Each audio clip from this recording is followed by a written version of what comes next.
a walk on the woo-woo side with me. My name is Michelle Douglas and I am on a mission to help you to step into your power so that you can create the life you desire.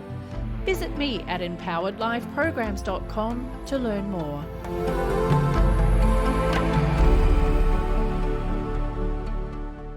Hello. It's Tantalizing Tuesday, which is Q&A day. And today's question is, how will I know if a guy is interested? Now, having been through the whole dating scene and eventually meeting my husband and so on, I know all about it. And bottom line is, how you will know, he will show you. If you are left feeling unsure, insecure, anything else, it could just be he's not decided yet. And this is why when you're in the dating world, that you take your focus off him as much as you can, like when he's not with you. So when he's not with you, go about your life. Just pretend he doesn't exist. And actually, that's one thing I used to say to people, and I think it was taught to me, is if he's not in front of you, he doesn't exist. And it doesn't mean you have to go and date other guys. Now, you can, if there's no relationship or commitment there, absolutely go on other dates, because until he has claimed you as his or asked you to be his, in the more feminist side of things. So until he's asked you if you'd like to continue a relationship with each other and you've agreed to it, you are a free agent. You can do whatever you want without guilt. Now, some people really don't like that and they really struggle with that, and that's fine. The only thing I do say to those people, however, is to make sure you, again, keep your focus well off him when you're not with him, because we women can be quite... we get a bit nettery in our mind and we start saying things to ourselves that are not necessarily supportive. No, what if he's seeing someone else? Well, what if he is? You're not in a relationship. He can do whatever he wants, right? Because remember, when you are dating, it's a training ground, not a hunting ground. He may not become the one, and 99% of the men you meet will not be the one. And this is something you've got to get very clear about. And it's nothing wrong with you. The reason why is not because there's something wrong with you either. It's just that you're not a match. Like I've mentioned, I think in many other episodes, you might be the ripest, juiciest, yummy looking peach in the tree, but what if he doesn't like peaches?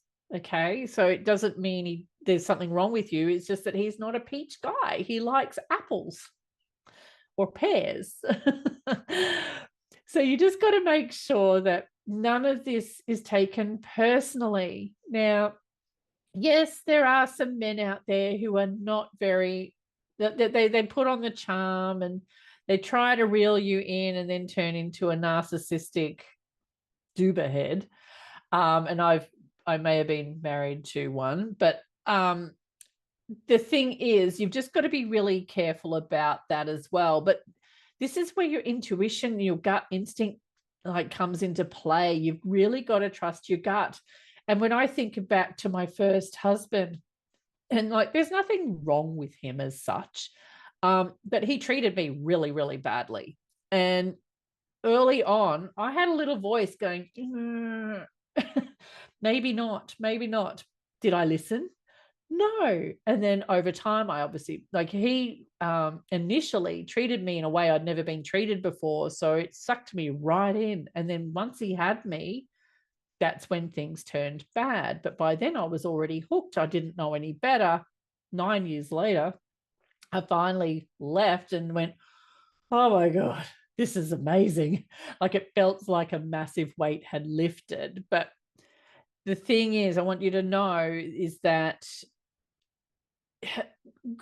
he had his own problems and there was a lot going on for him, and I wish him well, and I've got no anger or resentful feelings towards him at all. I know he was doing the best he could with what he had, and obviously that was not in alignment with me because I couldn't make sense of why he was treating me this way, and I stuck around hoping he would realize that I'm actually a nice person.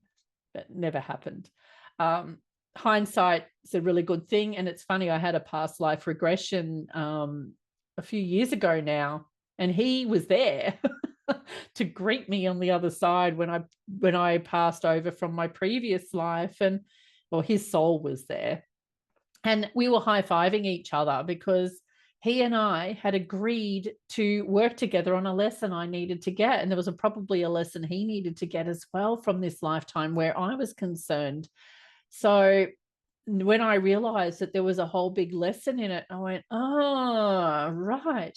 So I needed to meet him to experience what I experienced so that I could become the person I am. And I can help people who have been in a similar situation that I was. So it has actually created a great foundation for me to work with women who've been in rough situations in their relationships as well, because I can see it now from hindsight and also now from the outside, so that I'm better able to help those people. And I wouldn't have been able to do that if I hadn't been through it myself. So it was an amazing lesson. Bloody painful at the time, but really good now.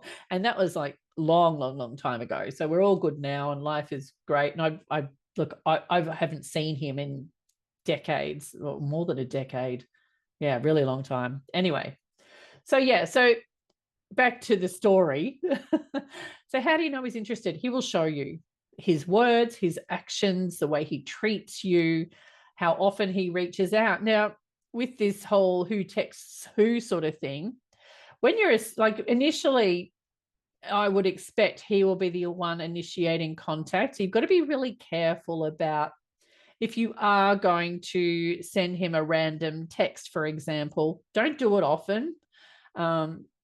And I'll give you an example of what happened with me and Laurie when we first met. So shortly after we met, he was had to go down to Melbourne, I think it was, for a few days. And I think the only text I initiated was one. It was a selfie, because we'd had a couple of dates by this time and we were a bit smitten with each other.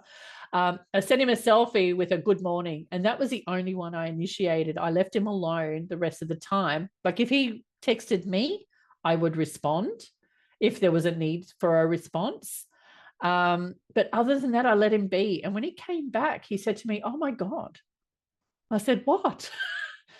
And he said, "You weren't blowing up my phone." I said, "Well, no, you were you were down at with your friends and having a good time. Who am I to impose on that?"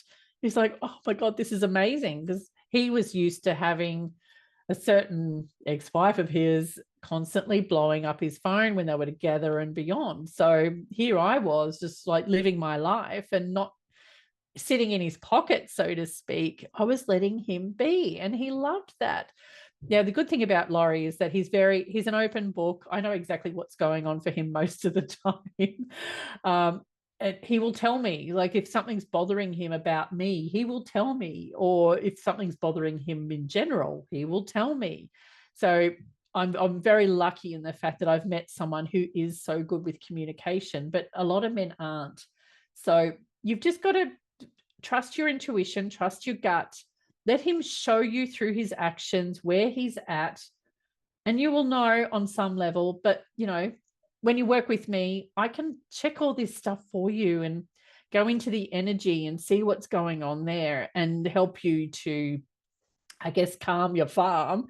So you don't have to stress about it so much, because life's short and we've got to make sure, or this life is short, we've got to make sure we make the most of it and enjoy it as best as we can. And we don't want to spend our time worrying about whether a guy likes us or not. Okay. So I'll leave you with that one, and I'll see you tomorrow.